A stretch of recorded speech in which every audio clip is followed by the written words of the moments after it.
Hola, bueno, les voy a hablar de lo que son las dificultades de aprendizaje.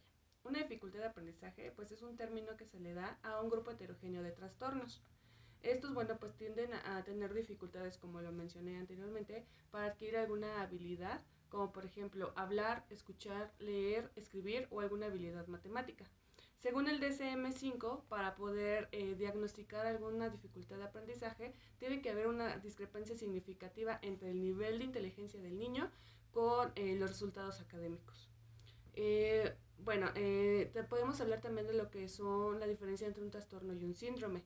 El trastorno pues se da porque hay un golpe o hay una alteración significativa a nivel del sistema nervioso, principalmente central, pero esto se ocasiona a través de un golpe, algún accidente o algo que pueda lastimar lo que es nuestro sistema nervioso central. En cambio, el síndrome pues ya es una enfermedad que se da genéticamente y que entonces puede tener o tiende a tener una dificultad de aprendizaje. Yo les voy a hablar de lo que es el TAMP. El TAMP son las siglas del trastorno de aprendizaje no verbal, que es, bueno, pues es un trastorno que se da principalmente en lo que es el hemisferio derecho. Esto provocado precisamente por un accidente o un golpe tan fuerte que entonces hace que se lastime el sistema nervioso y entonces pierde algunas habilidades para poder darse lo que es la dificultad de aprendizaje. Eh, Ese hemisferio derecho pues es significativo porque ahí es donde se regulan las emociones, donde parte lo que es la creatividad, ¿no? Donde también hay una velocidad del aprendizaje. Entonces, al no tener esto, pues va a tener tres dificultades específicas que son muy importantes que se dan, por ejemplo, en los niños, ¿no? Una de ellas, pues, es la recepción temporoespacial. ¿Qué quiere decir esto? Bueno, que los niños no pueden tener o no pueden ver lo que son las imágenes, crear imágenes en su cabeza y al mismo tiempo también manipularlas. Ese tipo de niños, por ejemplo, también se les hace muy difícil tener o estar en un lugar sin que fuese tan repetitivo el ida y regreso. ¿Qué quiere decir esto? Bueno, nosotros normalmente pues vamos al parque, podemos ir al parque y llegar de 1000 puntos diferentes y sin ningún problema nos perdemos. Los niños con TAMP no.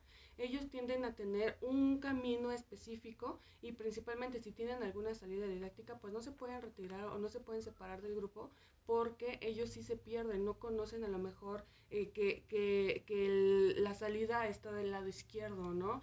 Ellos no ven ese tipo de cosas y entonces pues tienden a perderse, hay que tener mucho cuidado ahí. También tienen la dificultad motora, ¿no? Y por ejemplo, ellos no pueden o se les cuesta, más bien les cuesta mucho trabajo poder diferenciar lo que es mano derecha, mano izquierda, arriba, abajo, afuera, al centro, ¿no? Entonces ellos, por ejemplo, no pueden tener, o más bien se les dificulta tener un juego significativo con demás personas. Mientras los niños están jugando a la pelota, cuando les dicen, a ver, lánzame la pelota, pues para ellos se les hace frustrante, ¿no? Y hay niños que llegan a llorar por esta situación de que no saben lanzarla, no saben aventar un muñeco, no saben aventar un balón, no saben poder tomar un palo y hacer, no sé, equilibrio, por ejemplo, porque no saben, todavía no coordinan, no tienen esa coordinación de movimiento con todo su cuerpo, se les dificulta. Y esto obviamente pues hace que tengan una dificultad para su interacción social.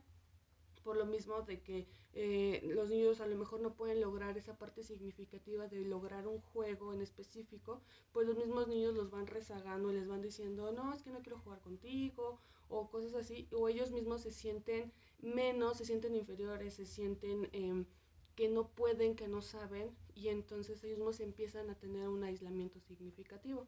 Nosotros como psicopedagogos, ¿qué es lo que podemos hacer o qué podemos implementar también en el aula para poder obtener tres tipos o mantener estas tres cosas a flote, por así decirlo? Por ejemplo, podemos implementar un juego. Mediante el juego se puede implementar que les damos unas cartas, unas tarjetas a los niños donde se les está escribiendo el nombre naranja y el color naranja, amarillo, azul, verde y así sucesivamente. Y entonces el docente hace un juego, canta un poema, ¿no? Y les dice, por ejemplo, el sol es amarillo, el cielo es azul. Y entonces cuando escuchan la palabra de los colores azul, amarillo, las personas o los niños que tienen esa tarjetita de color amarillo entran al centro del círculo, ¿no? Cuando escuchan el color azul, los de amarillo salen y entran los azules. Y así sucesivamente. Entonces está dando la parte de una interacción social porque hay una inclusión en todos los niños. Están conviviendo, están riendo. Los niños que tienen TAM, entonces empiezan también a diferenciar. Hay un aprendizaje significativo porque están aprendiendo los colores, están aprendiendo a interactuarse, a convivir con los demás niños y están aprendiendo lo que es afuera y adentro, ¿no? Entonces tocamos ahí los 3 puntos importantes en donde los niños pues tienen estas dificultades. ¿Qué podemos hacer también para poder mencionarles a la sociedad que cómo deben de tratar a los niños? Pues es bien fácil, únicamente lo que debemos de tener es mucha paciencia, conocer al respecto de qué es este tipo de trastornos y todos los demás que existen, junto con los síndromes, y poder trabajar, saber trabajar con ellos, implementando, les digo, mediante el juego algunas actividades, ¿sí? Y solamente tener paciencia, no cargarlos de actividades, no cargarlos de trabajo, darles un espacio también para que ellos puedan adquirir ese conocimiento porque no van a ir a la par como los demás niños, pero eso no significa que no van a aprender, ¿sale? Muchas gracias, espero que le guste.